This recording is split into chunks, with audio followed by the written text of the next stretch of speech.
Good afternoon, everyone. My name is Oletu Moros. I'm from the Center for Postgraduate Studies. Thank you. Thank you for joining us today on our workshop on Introduction to Scoping Reviews and the JBI method. Joining us today is Professor Lizelle J. Jacobs. As the head of Professor J. Hobbs serves as the head of, sorry, there's some voice that keeps on repeating what I'm saying. Joining us today is Professor David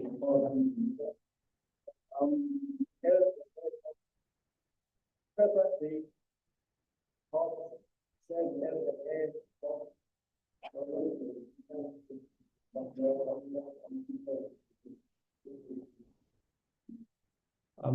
sorry, just give me a few minutes. I'm trying to pause the YouTube recording. That's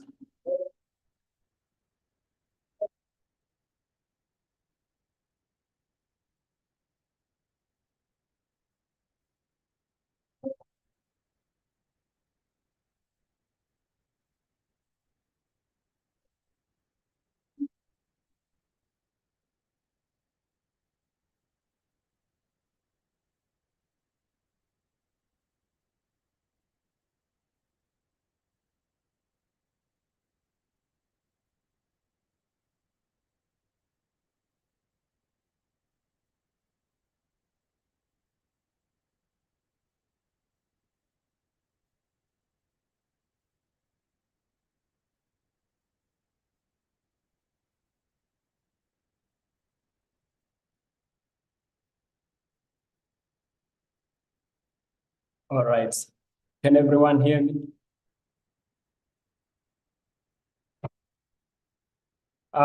Professor Jacob serves as the head of the psychology department at Rhodes University, Makhanda, at the Eastern Cape. Additionally, she holds a visiting scholar position at the Department of Psychiatry and Behavioral Science, School of Medicine, Stanford University. Dr. Jacobs is an academic psychologist with a PhD from Stellenbosch University and is a fellow of the Future Professor Program, Cohort 2 for 2021 and 2022.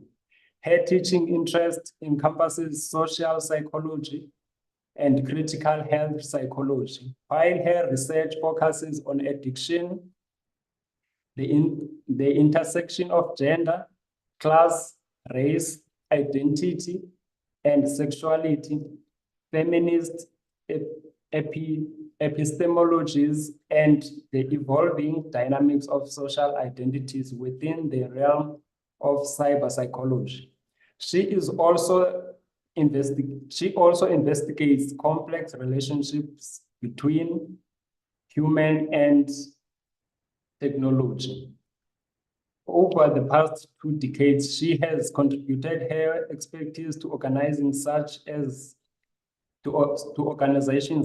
South African Medical Research Council, the Human Science Research Council, the University of Western Cape, and has been an Erasmus Mundus Fellow with the Epidemiology and Social Medicine at the University of Antwerp in Belgium. Her academic journey has also taken her to Howard University in Washington, D.C., and she has actively involved with the South African Monitoring Evaluation Association. Professor Jacobs has an impressive publication record with over 30 articles published in peer-reviewed international journals. She has also authored multiple books, chapters, and a book. Notably, she chaired the National Department of Health Alcohol Guidelines and served as a committee member of the NRF. Her outstanding contributions have earned her awards from the National Institute on Drugs Abuse, which is known as NIDA, and the Oppenheimer Memorial Trust.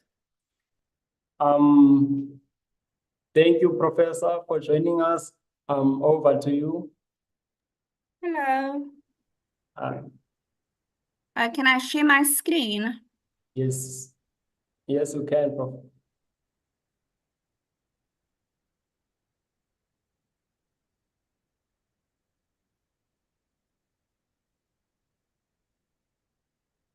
Okay. Good afternoon, everybody. In this presentation, I'm just going to take you through how to prepare a systematic review, how to go about it step by step. And I'll just give you a brief overview of what it entails, and yeah, and then I'll stop for questions at the end. Okay, so usually people would want to know why you would do a systematic review as opposed to a literature review. And sometimes people get confused with what a systematic review is and what a literature review is. So let me start by saying systematic reviews, there are many. So a scoping review is one type of systematic review. You get mapping reviews. There are various different kinds of reviews, but the systematic review is sort of the umbrella.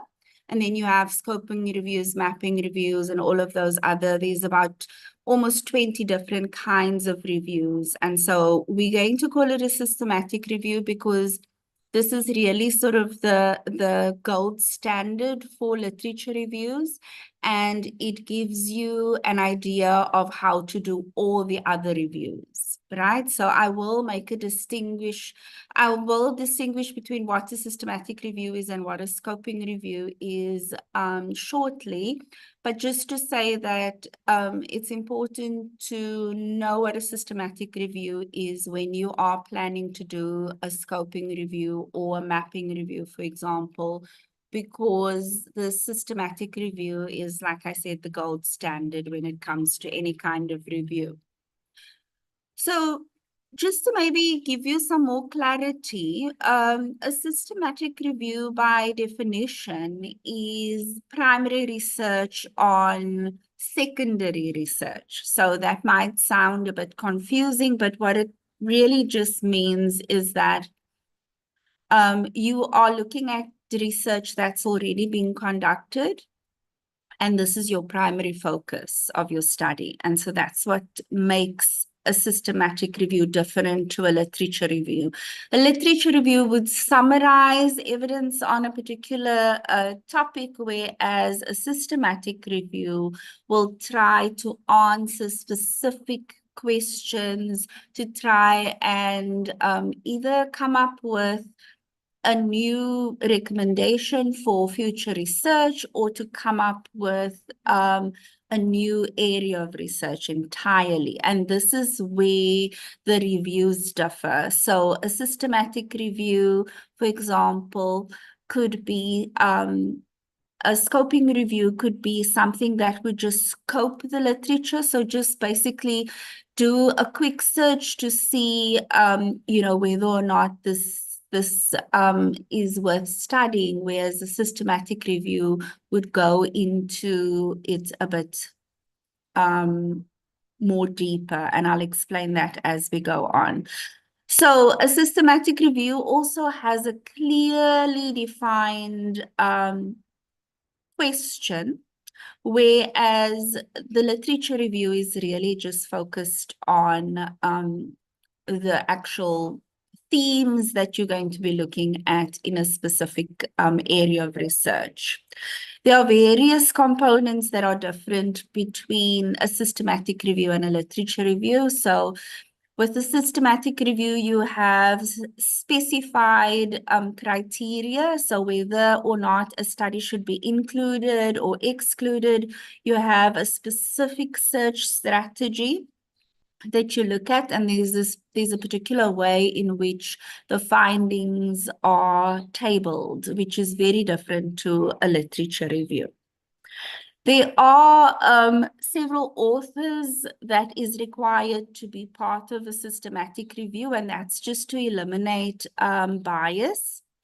And so you usually have, 2 or 3 researchers working on a systematic review, whereas a literature review is usually just one person doing the review, a desktop review. So also the timeline here refers to how long it will take you to conduct a systematic review. It's usually 6 months minimum to about a year or 2, depending on how many questions you need to answer. And then with the literature review, it's usually just a month or so that you could work on a literature review, probably even a couple of weeks. Okay. So let's move on.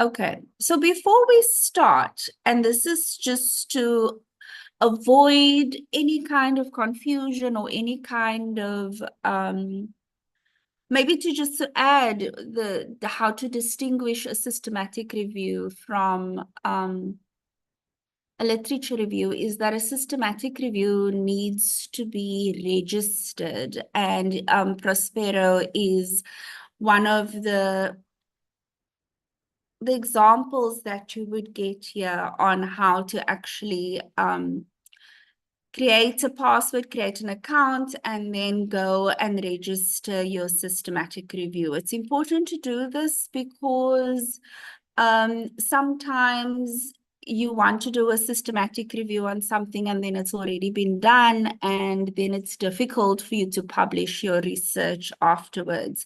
It's also difficult to publish research if you don't register your review, because most peer-reviewed journals would ask you for your registration, where you registered your systematic review.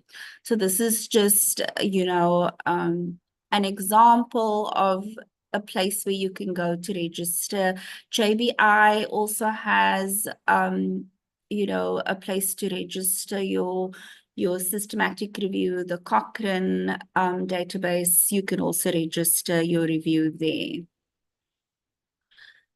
Okay, one of the main questions that ethical review boards usually ask is, why are you doing a systematic review or scoping review or mapping review instead of just a desktop normal literature review? And there's a reason why. So there's about 8 steps that I want to go through with you to show you the difference between conducting a desktop review and a systematic review, and why a systematic review is, like I said, gold standard. So gold standard in terms of a clinical trial in research is gold standard, right? And so for reviews, a systematic review is gold standard. So if you are thinking about, or if you are already conducting a systematic review of any kind, and one example would be a scoping review, these are the steps that you would follow. You would formulate a review question. You would define the inclusion and exclusion criteria.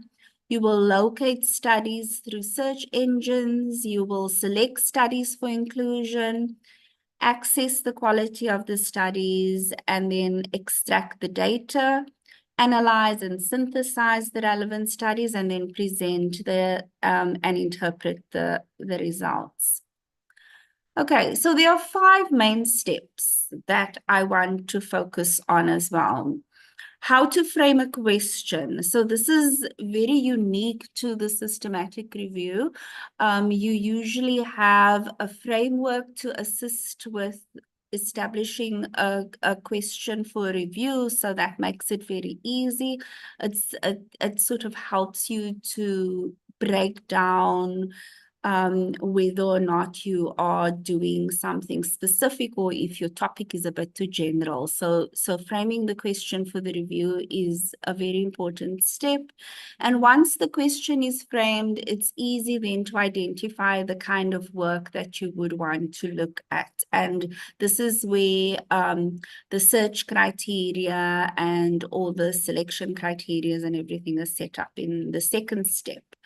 The third step is then assessing the qualities of the studies, and there are various ways of doing this. It all goes back to, you know, whether or not the review question is formulated in a very you know, structured way using a particular framework, and that sort of sets up the rest of the study. Moving on to the fourth step is where you will summarize the evidence, and I will show you how to do that, and then interpret the findings. So this is a very important step.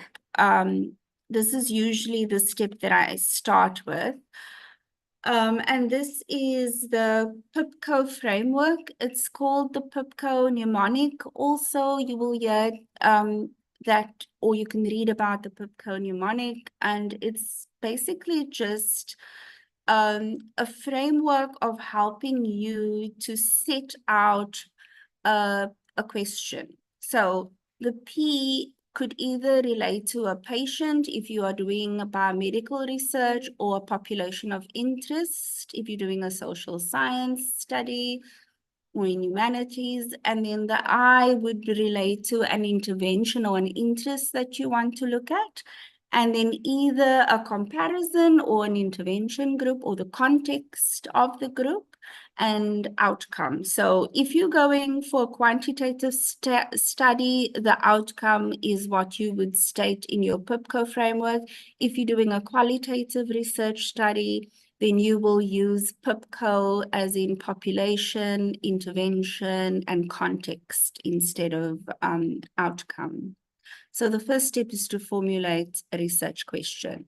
Let's go into detail with that. Let me give you an example of a study that's been conducted in 2023. It was on mental health professionals, gender sensitivity and responsiveness to the genderqueer population in substance use disorder treatment. And looking at the PIPCO framework, the population of the study, if you look at the topic, the population is the mental health care or mental health care providers, clinicians, psychologists, or social workers. And then the phenomena of interest is the experiences of genderqueer individuals, and the context is the substance use disorder treatment centers. And so if you use that PIPCO framework, which I just outlined, it basically brings us to this research question. How sensitive and responsive are mental health professionals to the genderqueer population in the treatment of substance use disorders? This is a very important part of the study. This PIPCO framework, developing a question, a research question, will make or break the review. So it's very important that I pause here if there's any questions, so that we can move on, because it will just become more complicated going forward. Are there any questions? Was that clear?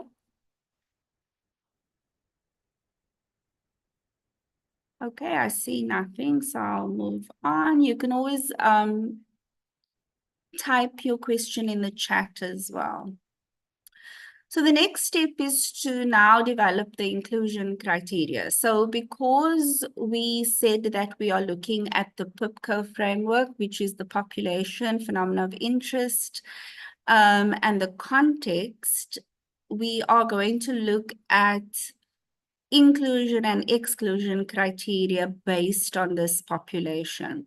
So the inclusion criteria, using the example of mental health care workers, is looking at articles that are developed or are published in peer-reviewed journals that look at mental health care workers as the type of population. So that has to be the population of the study that the studies that will be included in your systematic review. It has to focus on studies that explore training needs of mental health care professionals, and it has to look at studies where the context focuses on substance use disorder treatment centers. So that's the inclusion criteria. And that sort of helps us to understand, the type of population that we're looking at. We're looking at mental health care workers in substance use disorder treatment centers, and we're looking at how these mental health care practitioners, what their training needs are in terms of gender sensitivity in substance use disorder counseling and genderqueer populations. And the context is substance use disorder treatment centers. So that's the inclusion criteria. Okay, so the exclusion criteria is equally important. Sometimes this becomes a bit blurry when you are looking for a particular, if you narrow down your search too much or your criteria too much, you can run into some problems when it comes to the particular methodology that you choose. So for example, if you're saying that you only want to include qualitative research peer-reviewed articles, so you're going to exclude quantitative articles and mixed method articles that's written in non-peer-reviewed journals or reviews that are in gray literature, that's what you're excluding. Sometimes you find that you can't really find that much qualitative research articles, and then you have to include quantitative and mixed method articles. So you have to sometimes just, not be too strict on the study design when you're looking at inclusion and exclusion. But what does become more important is the publication year, the phenomena of interest, and the context. Those things have to stay the same in terms of what you include, right? Because this affects your research question, and we need to answer the research question. So the phenomena of interest and the context, those inclusion and exclusion criteria needs to stay the same, but the study design, you shouldn't be too stuck on whether or not you include qualitative only if you're doing a qualitative systematic review. When it comes to doing a quantitative review, that's when you absolutely have to be very strict about that, because it will influence your findings. Okay. So now we're moving on to the data collection phase. This is after you've now set your research question and your inclusion and exclusion criteria. You are now looking at how you are actually going to collect your data. And this is done in several phases. The first phase is to develop a search strategy. This can also make or break your review if you don't have a very strong search strategy. So one of the important things to do before you even think of developing a search strategy is to talk to whoever you are doing the research with. So either a supervisor or a co-author, if you're publishing a systematic review. You need to identify the keywords. And if we stay with this example of the research that was conducted last year, we're looking at genderqueer and mental health care. We're looking at genderqueer and substance use, and we're looking at mental health care professionals and genderqueer. So those are some of the keywords that was identified with this study that we're using an example to explain this procedure. So then you need to find databases. So this is going to depend on your discipline. This will be discipline specific. And because I am in psychology, you'll notice that a lot of the disciplines that I've, databases that I've listed here are within our field, like PsycInfo, Web of Science, Google Scholar, Medline. Those are mostly health related databases. So whatever discipline you are from, you can use those databases where you can find. So this is just on the right hand side, you'll just see where to go on the library's website to find help.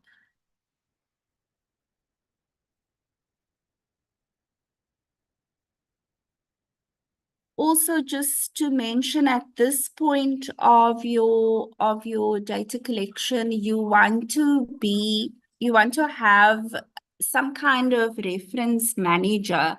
So I like to use Zotero. I know some people like to use RefWorks or EndNotes, but you need to have, at this point, before you even start doing any searches, you need to have a reference manager, because it's going to be easy for you to import all the studies that you use later on when you have to analyze, and also when you have to do your references.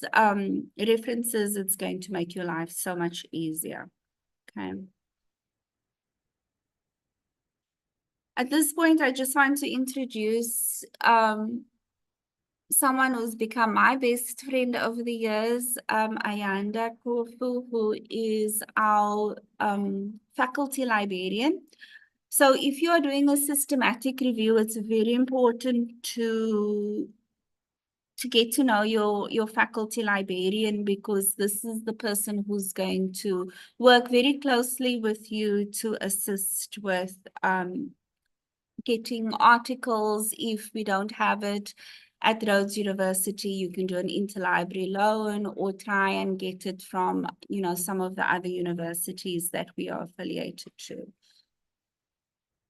So this is what you should have after doing your searches. So let's go back quickly. So you've started your search strategy. You've looked for you have your initial keywords, you have all your databases, you've got Zotero or RefWorks lined up, and so now you start searching, right? So as soon as you start searching, you need to have a spreadsheet or some kind of way of adding all the information that you are going to collect. So this is an overview of the key topics and terms that was searched, and the different databases, and then every time a search was done, how it was screened, if it was, if the articles were eligible or not, if it was included or not. This is the kind of Excel spreadsheet that you want to keep running. So while you are doing your searches, it's very good to keep this kind of document open, so that it's very systematic, and you always have this as a guide when it comes to presenting your data later on. So that brings us to the second phase of the data collection. So now you've done all the searches, you have your keywords and your search engines, and you now need to follow these 3 different phases in phase 2. So you screen. Remember, we said in the previous slides, we said we're looking at studies prior to 2005, we're not looking at, we're looking from 2005 onwards, studies that were conducted in countries that didn't belong to North America or Africa, and studies which did not make mention of mental health workers. So those were all the things that were excluded, right, in the initial screening. And then in the second screening, this phase involves reading through the abstracts. And so abstracts either need to mention your keywords or your context or, you know, some kind of intervention that you're looking at. So those things are what you look at in the abstracts. And then the third screening phase, you will then look at the entire article. So let's go back to this spreadsheet. So let's say you've identified 5 articles and you went through the abstracts and you think that these are the 5 studies that you want to include from EBSCOhost, which is a search engine. And so that's what you do now. So now you're going to read those 5 articles and you're going to make columns where you will basically screen them out now. And so you will say whether or not this article has met the inclusion criteria and whether it hasn't. And that's going to form part of your review. Okay, so this is what you're going to end up with. So let's say these are the articles that you've identified that fits the criteria, the inclusion criteria, and ticks all the other boxes that you needed to. And then you come up with this list of 2, 4, 6, 7 articles. Now we need to report on how this list, how we got to this list. We need to now put it onto the preferred reporting items for systematic reviews and meta-analysis. It's also known as the PRISMA flowchart. So you'll see here on the left-hand side, the identification, screening, eligibility, and what was included. This is the condensed version of this Excel spreadsheet. So whatever you've done here and then narrow down here goes into this database. So you'll see when we start with identification, the number of records identified through the database, those are what you're going to write there. And then the next one would be the number of records after duplicates were removed, and then how many of them were eligible and how many was actually included.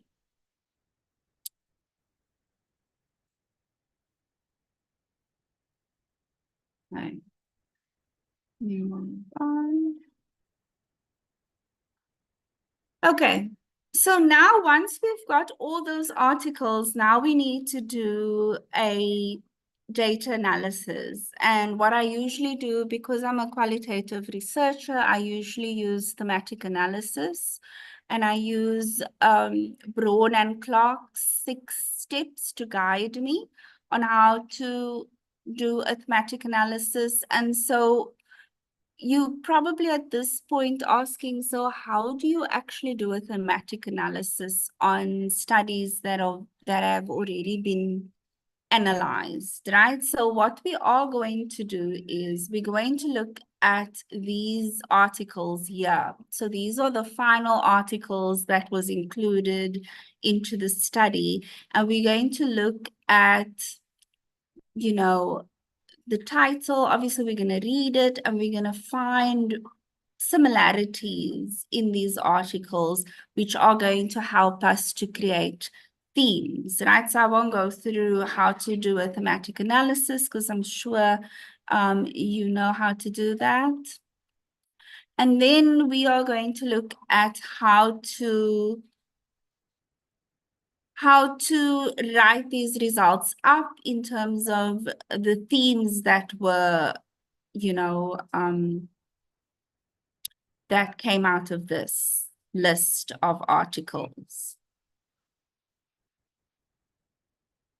Okay, JBI also has a critical appraisal checklist for systematic reviews. And this is something that you do at the end of your review. You look at whether the review question was clearly and explicitly stated, whether the inclusion criteria for the review was appropriate, was the search strategy appropriate, were the sources and the resources used to search for the studies adequate, and whether the criteria for appraising these studies were appropriate.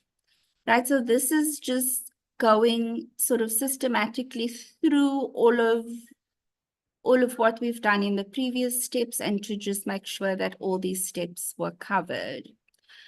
Okay, I rushed through this so that we can have a bit of a more interactive session afterwards, so that you can maybe ask me specific questions if you are doing a systematic or a scoping review, and I'll stop right there and wait for questions.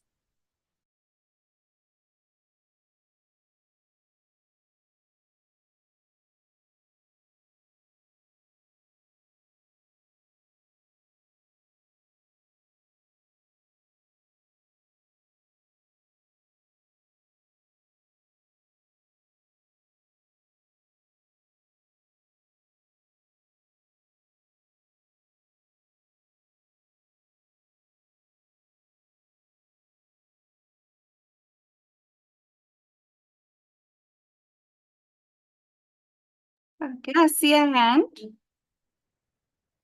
I can't really see who. Monde Duma? Hello, Lizelle. Thank you so much for this very clear presentation in terms of the steps and all that. I think you've made it very easy to follow. And but my question, or maybe, or let me put it this way, mine is just a question on clarification.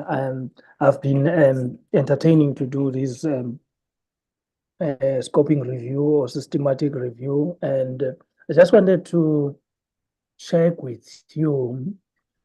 It being a scoping review does not necessarily mean that you are scoping your work, and what matters is the question that you want to address. Am I correct?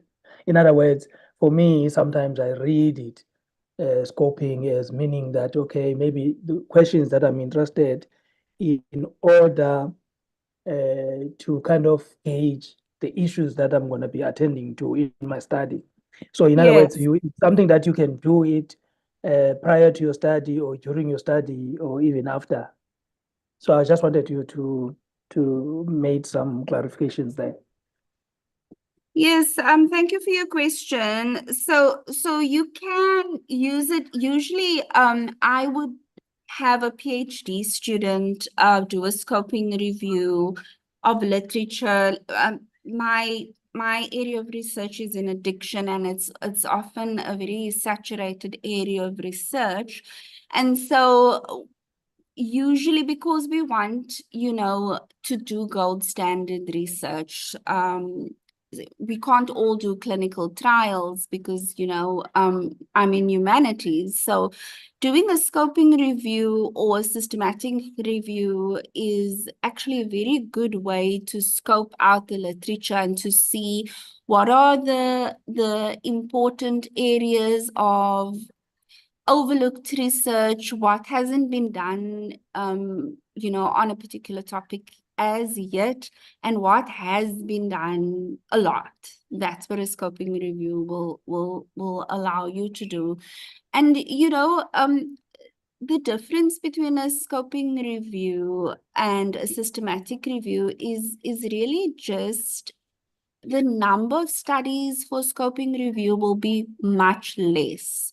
So if you're looking at a very novel area of research, for example, something that's very unique to our country, for example, you will get relatively smaller number of studies pertaining to a particular research topic. So the narrower your research question or your focus is, the less amount of articles you'll get. And that might not sound as a good enough justification of the difference between a systematic review and a scoping review, but that's exactly what I said in the beginning. Systematic review is an umbrella term for a very particular way of doing a review, which is very different to a literature review. Ingrid, I see Ingrid's hand. Yes, thank you, Professor. I wondered if in your experience, you have found that a systematic review is a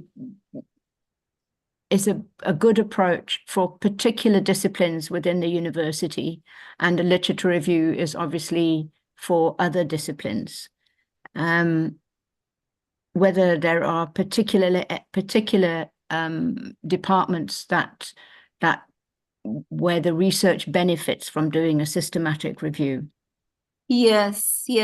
So this systematic reviews were actually, first done by health professionals. So like, in the medical field, that's where it actually stemmed from, public health, those kind of areas of research. But, everybody does it these days. I haven't seen any area of research that hasn't been covered by a systematic review. But it's it's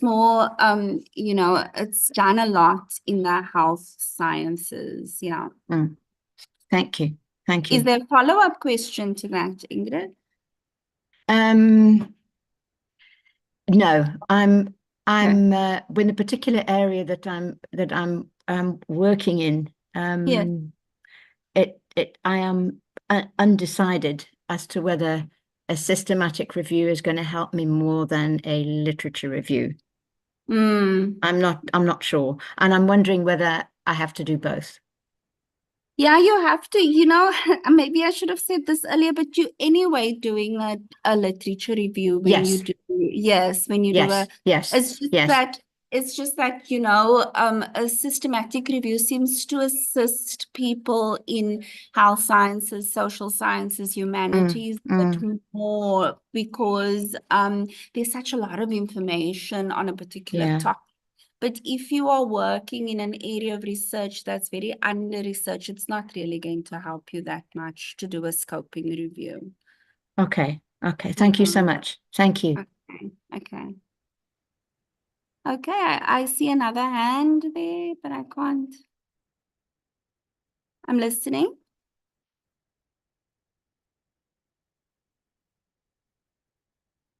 All right. In your differentiating between a literature review and a systematic review, you mentioned that mostly with systematic reviews, it's a number of researchers involved, whereas a literature review can easily be done by one person in a short space of time. But your example, the example that you provided with a systematic review was that of a person or an individual doing a master's degree. I just wanted to check the rules around that and the ethics around that approach. Around systematic. So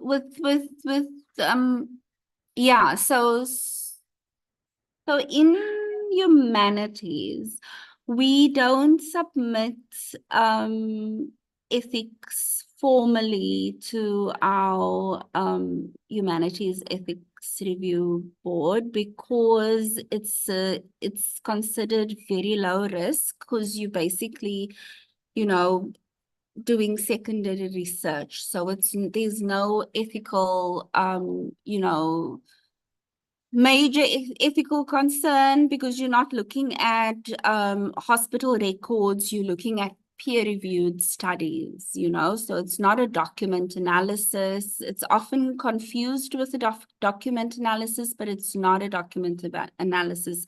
This is something very specific that you look at when you are looking at peer-reviewed studies. For example, you're not looking at documents that are sealed. You're looking at things that have already been published, which makes it very easy. So we have a departmental ethics review board where we, you know, as colleagues give each other feedback. So this master's student, sorry for the noise, this master's student basically did an ethics application only to the department, and then the department just really looks at whether or not it really is a systematic review, and then grants the student ethical clearance. So this is usually a very quick process. We do it for students who are in the professional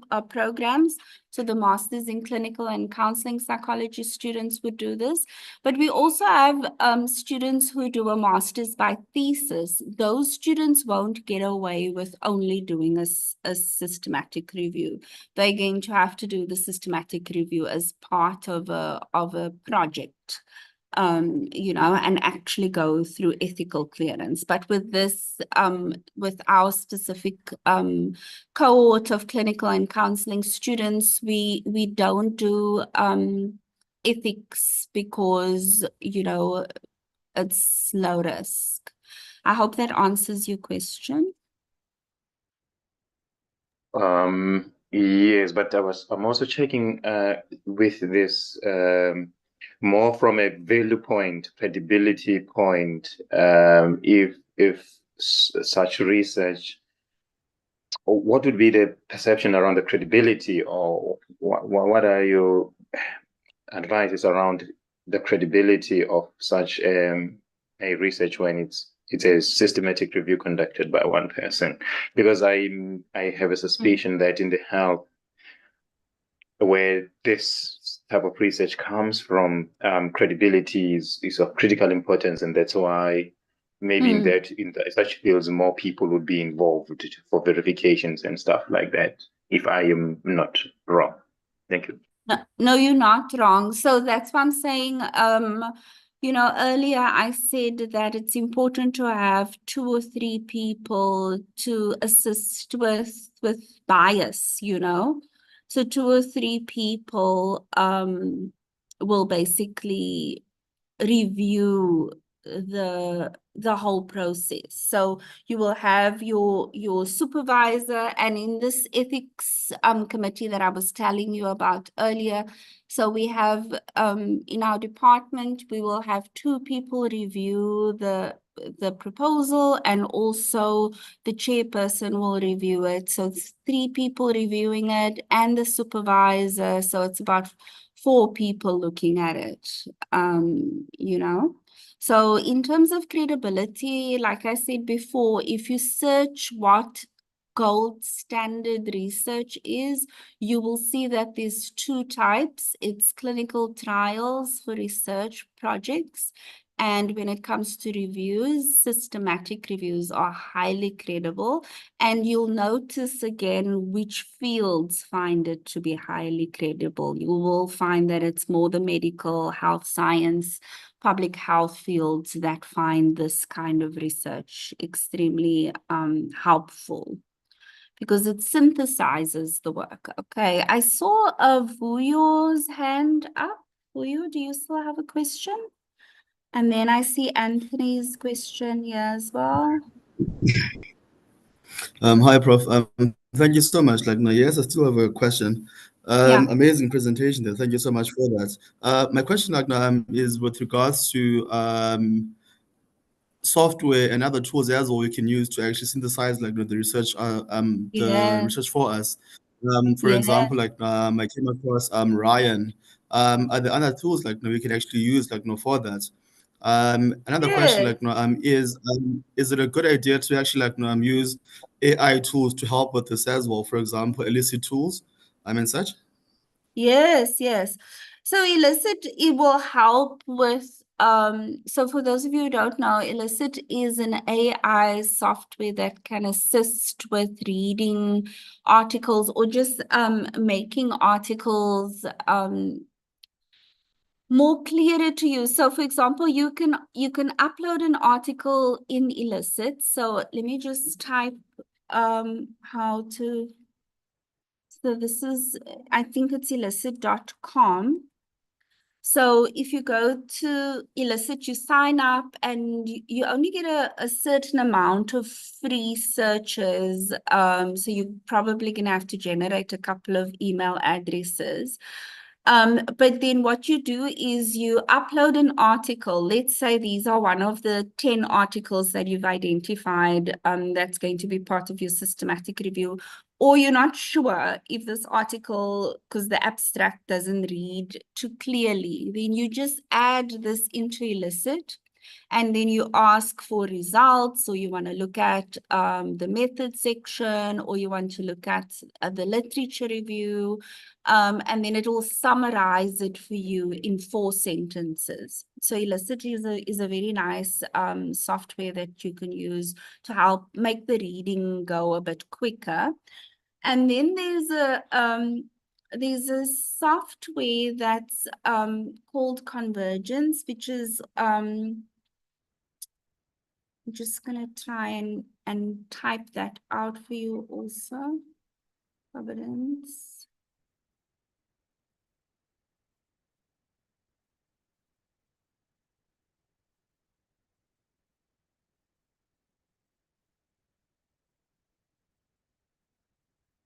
So I'm gonna leave it in the messages in the chat. So Providence is a systematic review management system. If there's enough interest, I can go through that with you at some other time as well, if people are interested in how that works. This software is amazing because it helps you to narrow down the PIPCO framework, which helps you to basically develop your research question. It helps you to package sort of create almost like a thematic analysis for your data that you've collected, and then it also gives you the Prisma flowchart as well. So you can do everything in Covidence. This software makes the whole process of conducting a scoping or systematic review or a mapping review, it makes it so much simpler. Also, again, you can use a free trial, but you're only limited to a certain amount of articles. I think it's about 500 articles, I'm not sure. So yeah, you just need to know that before you get into these free apps, because they can be quite pricey. These softwares, it can be quite pricey, but Ryan and Covidence, I'm not really familiar with Ryan, but I have used Covidence before, and it's very helpful. Is there any other questions? Okay. Let me just see. Can you briefly discuss the publication process after completing? Yeah, so you can publish, usually what you'll do is you'll go and look at the journal that you want to publish in and whether or not they do publish scoping reviews. Sometimes it's better to just email the editor quickly and find out if they publish scoping reviews. Not everybody does it. Like I said, it's more popular in humanities, social science, medicine, health science, education. yeah, so those fields you will find a lot of journals do accept scoping reviews. I've published a scoping review. So if you search for my name on Google Scholar, you can see an example of a scoping and systematic review that I published. Yes, I can definitely share the presentation with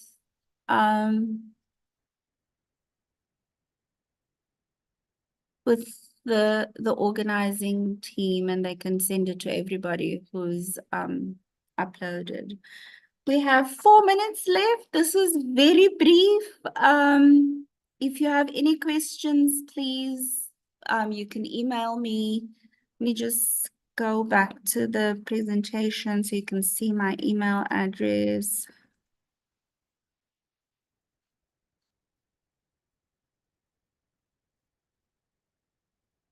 Okay, so there's my email address. I hope this is easy for you to follow. If not, you have my email address and you can ask me any other questions. Thank you, everybody. Oh, there's Joy. Joy, Joseph? Yeah, good afternoon from Stellenbosch. I just wanted to ask this Oh, quick hi. question. Yes. Yeah, it doesn't look like this systematic review can be used in African literature. I feel it's basically for the sciences. I'm not sure. How do I apply this in African in my area of study, gender studies? You know, analyzing text.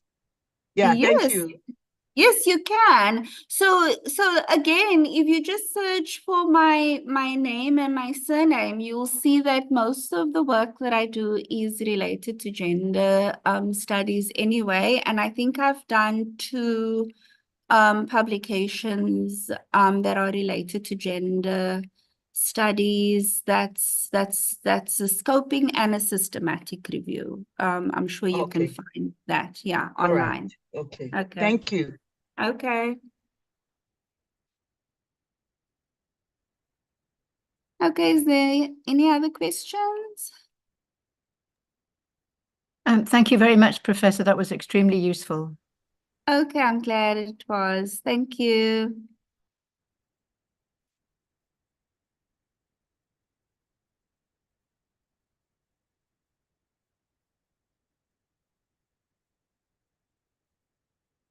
Okay, bye, everybody. If there's no more further questions, I'm going to say goodbye. Thank you, Prof. Thank you, Thank Prof. you. Goodbye. Bye.